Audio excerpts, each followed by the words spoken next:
Why do the world's most elite performers seem almost painfully boring? While everyone else is chasing the next dopamine hit, jumping between trends, and obsessing over life-changing hacks, the people quietly winning at the highest level are doing something completely different.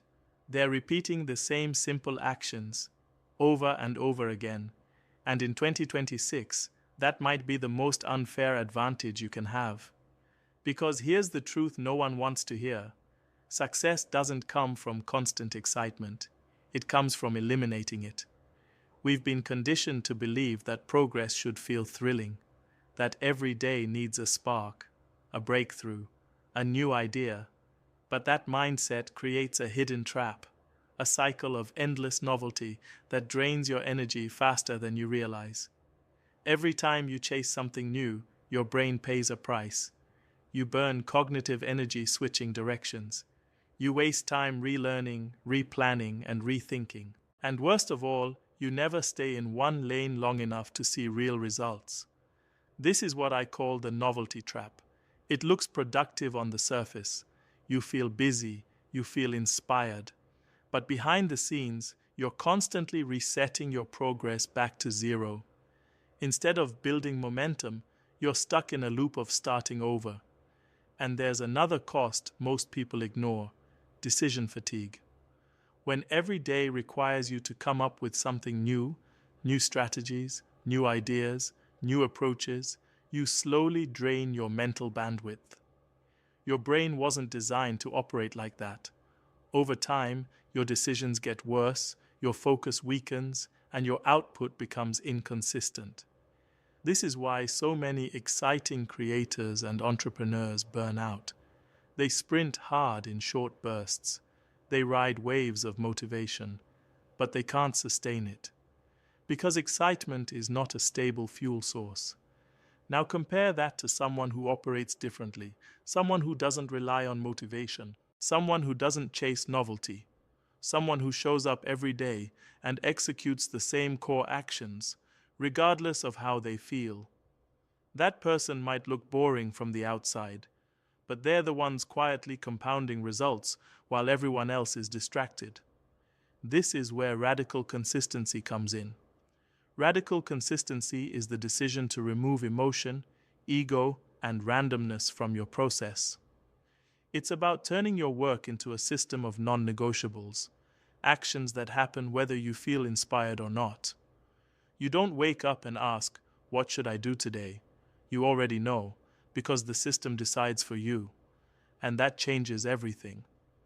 Instead of wasting energy on decisions, you invest that energy into execution.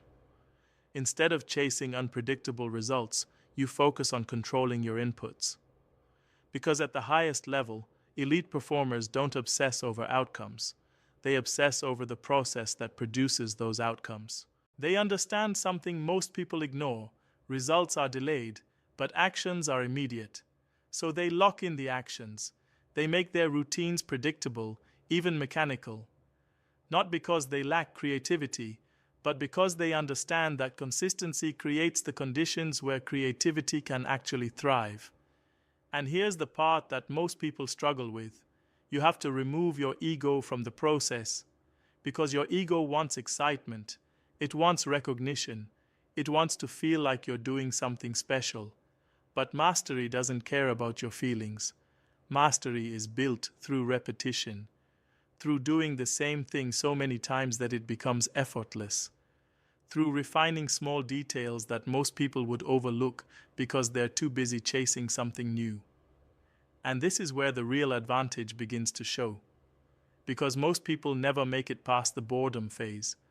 There's a point in every meaningful pursuit where things stop feeling exciting, where progress slows down, where the work feels repetitive and unremarkable. I call this the boredom threshold, and this is where almost everyone quits. They mistake boredom for lack of progress.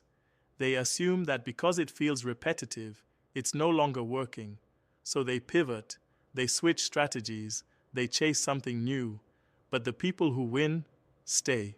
They keep going, and over time, something powerful happens. Those small, repetitive actions start to compound. not in a dramatic overnight way, but slowly, quietly, and relentlessly. A single improvement might seem insignificant, but repeated daily over months and years, it becomes impossible to ignore. This is the compound interest of mundane repetition. In 2026, we're seeing this more clearly than ever. Whether it's content algorithms, business growth, or skill development, the people who stick to one focused path over long periods are the ones dominating. Because consistency builds a moat. It creates a level of depth, precision, and efficiency that outsiders simply can't replicate. While others are experimenting, you're optimizing. While others are restarting, you're refining. And eventually, the gap becomes too large to close. But to get there, you have to let go of something that holds most people back. The need for attention, the need to constantly prove that you're doing something impressive. When you stop chasing applause, you gain something far more valuable: focus.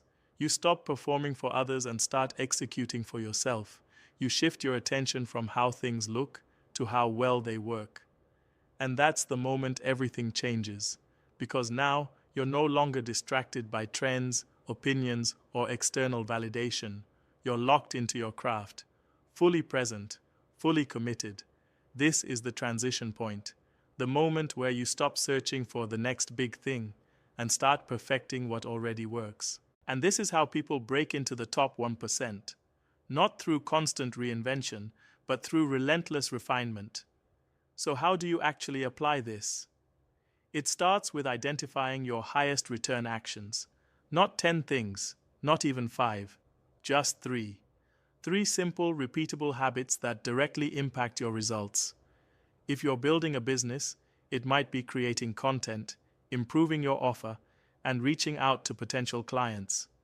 If you're developing a skill, it might be daily practice, feedback, and deliberate improvement. The specifics don't matter as much as the structure, because once you identify those actions, your job becomes simple. Repeat them every day, without negotiation, without overthinking. And just as important, you have to protect that system, because the world is designed to break your consistency. Notifications, social media, new opportunities, social obligations, endless noise competing for your attention. If you're not careful, it will pull you out of your routine and back into the novelty trap. So you have to defend your time. You have to say no more often. You have to create boundaries. You have to treat your schedule like something valuable, because it is. Consistency doesn't happen by accident. It's protected. And when you do this long enough, something incredible happens. Your life becomes predictable, not in a boring, limiting way, but in a powerful, controlled way. You know what needs to be done. You know when you're going to do it. And you know that if you keep showing up, the results will come. There's no chaos, no guesswork, no constant searching, just quiet, focused execution. And that's the real secret. Extraordinary success isn't built on dramatic moments. It's built on ordinary days, repeated with discipline. So while everyone else is chasing excitement, trying to stand out, trying to go viral, you're doing something different. You're building systems. You're embracing repetition. You're becoming the person who can do the work, even when it's boring. And in a world addicted to novelty, that makes you unstoppable. Because in the end, the people who look the most boring are usually the ones winning the hardest.